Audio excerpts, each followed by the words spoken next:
srdci nosím kříž a před očima jen ona.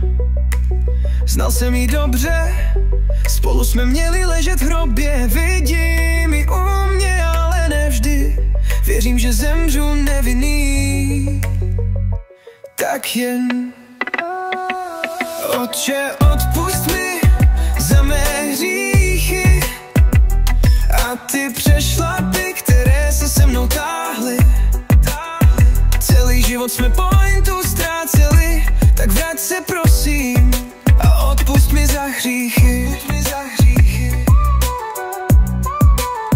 Vychází z postele, já mám jeden telefon. Čekám na náš rozhovor, zpověď či výčitky. Ze života dotázán, mou krví proudí strach a na mrtvolu se dá prach. Hříchy, co jsem spáchal, nejdou vzít zpět. Tak vezmi si mě, vím, že přijdeš a pak přijdu já. Vraždy na svědomí, jsem si toho vědomý. Krev na rukou nejde pryč, schovat se a utéct pryč.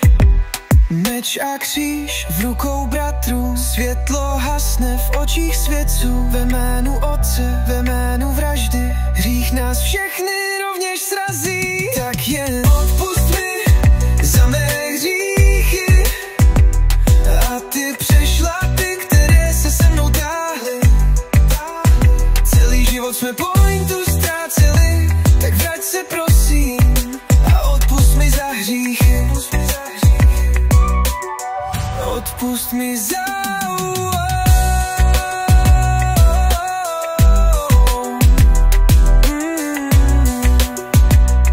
Odpusť mi, Otče, za hříchy.